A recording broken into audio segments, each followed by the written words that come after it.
عبد الله الأمين وعلى آله وأصحابه أجمعين ومن تبعهم بإحسان إلى يوم الدين.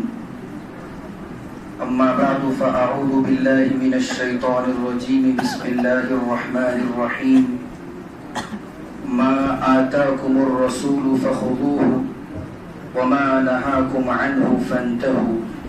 صدق الله العظيم. وقال النبي صلى الله عليه وسلم أعلنوا النكاح وجعلوه في المساجد أو كما قال النبي صلى الله تعالى عليه وسلم. انتہائی ادب و احترام کے لائق حضرات علماء کرام، معزز سامعین، دینی اور ایمانی بزرگوں، ہر طرح کی تعریف اللہ بزرگ و برتر کے لیے ہے جو ہم سب کا خالق اور مالک ہے. تمام تعریفیں اس اللہ کے لیے ہے جس نے ہمیں انسان بنایا اور ایمان والے گھرانوں میں پیدا کیا. ایک ایسی شریعت عطا کی ہے جو سب سے آسان ہے، جو بالکل فطرت کے موافق ہے.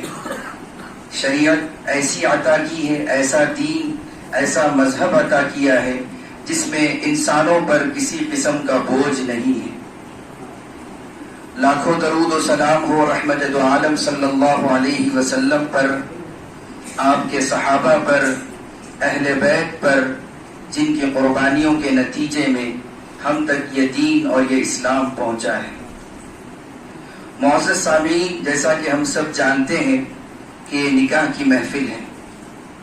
محفل نکاح جس کا تعلق اللہ تبارک و تعالی کے نازل کردہ احکامات سے ہے.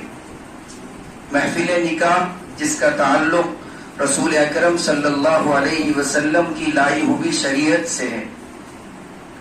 نکاح اللہ تعالی کے نزدیک ایک عبادت ہے، اور نکاح کے سلسلے میں نکاح ایک عبادت ہے.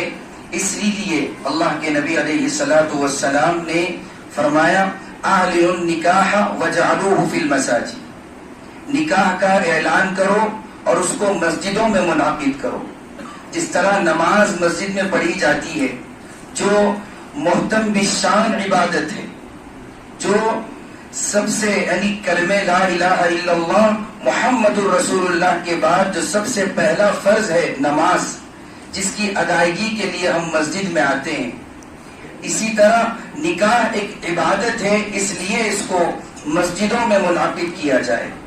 اعلنوا النکاح وجعلوه فی المساجد. نکاح کے سلسلے میں یہ اصول بیان کیا گیا کہ نکاح کا اعلان کرو اور اس کو مسجدوں میں منعقد کرو.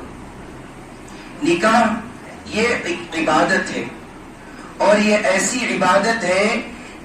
عبادت ہے کہ جس عبادت کا آغاز آج سے ہو رہا ہے اور یہ عبادت مرتے دم تک قائم رہے گی. بندہ نماز پڑھتا ہے، 7-8 منٹ کی نماز پڑھتا ہے.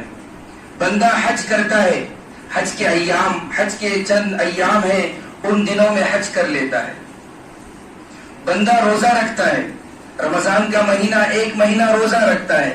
جیسے ہی رمضان کا مہینہ ختم تو روزے کی عبادت ختم، حج کے ایام ختم، حج کی عبادت ختم. زکوٰۃ بندہ سال میں 1 مرتبہ دیتا ہے، صدقہ خیرات کرتا ہے، دن میں 5 وقتہ نمازیں پڑھتا ہے.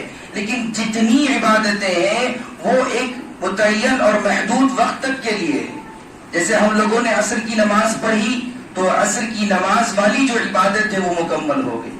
لیکن نکاح ایک ایسی عبادت ہے جو آج سے جس کا آغاز ہوگا تا دم حیات کی عبادت ہے.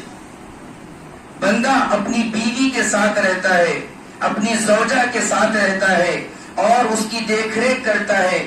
وہ اس کی ضرورت پوری کرتی ہے اور شوہر اپنی بیوی کی ضرورت پوری کرتا ہے. دونوں ایک دوسرے کا خیال رکھتے ہیں، اور یہ رشتہ اس لیے قائم ہوا ہے کہ اللہ تعالیٰ نے یہ اصول بیان کیا ہے اور یہ جائز طریقہ ہے. اور یہ عبادت جب شروع ہوگی تا دم حیات بندہ عبادت کر رہا ہے. بیوی کو دیکھ رہا ہے تو عبادت ہے، بیوی شوہر کی خدمت کر رہی ہے تو عبادت، شوہر بیوی کا خیال رکھ رہا ہے تو عبادت، اس کے بعد پھر اولاد، اس کے بعد جتنے مراحل ہیں سب عبادتیں ہی عبادتیں۔ اور نکاح ایک ایسا رشتہ ہے، اتنا مضبوط رشتہ ہے کہ یہ رشتہ آج قائم ہوگا، اس کے بعد مرتے دم تک یہ رشتہ قائم ہے، اور مرنے کے بعد جب حساب و کتاب کی گھڑی ہوگی، سوال و جواب کا مرحلہ ہوگا اور اللہ کے دربار میں حاضری ہوگی، اپنی زندگی کا پورا حساب دینا ہوگا، جو نیک لوگ ہوں گے، نیک شوہر، نیک بیوی، وہ جنت میں بھی ساتھ رہیں گے۔ اس قدر مضبوط رشتہ ہے نکاح کا رشتہ۔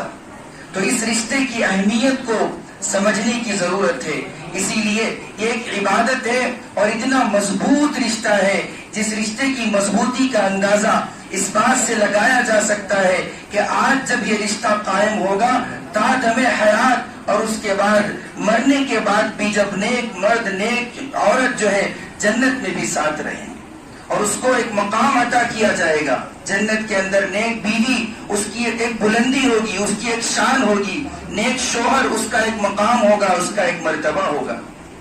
اسی لیے پہلی بات تو یہ سمجھنے کی ہے کہ نکاح ایک عبادت ہے، اور نکاح کی عبادت ہونے کی دلیل یہی ہے کہ نکاح کو مسجدوں میں منعقد کرنے کا حکم دیا گیا، نکاح کے اعلان کا حکم دیا گیا، حتیٰ کہ یہاں تک کہا گیا کہ اگر کوئی بندہ باوجود استطاعت کے اگر وہ نکاح نہیں کرتا ہے تو پھر وہ گنہگار ہوگا۔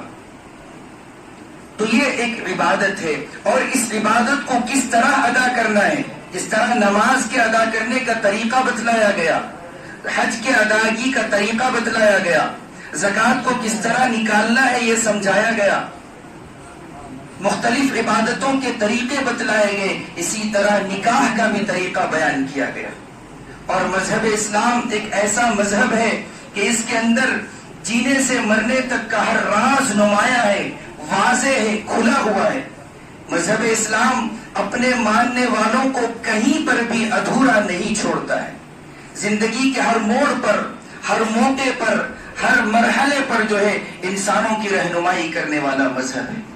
مذہب اسلام میں جو کتاب ہے، جو بالکل تازہ بتازہ کتاب ہے قرآن مجید، قرآن مجید کی تازگی کا اندازہ اس بات سے لگایا جا سکتا ہے کہ زندگی کے ہر موقع پر، ہر مرحلے میں تا قیامت یہ کتاب جو ہے بالکل تازہ ہے، اور ہر آنے والے حالات کی رہنمائی کرنے والی کتاب ہے۔ تو نکاح کا کس طرح ادا کرنا ہے یہ بھی طریقہ بتلایا گیا۔ اور نکاح کے سلسلے میں حضور نے فرمایا النکاح من سنت،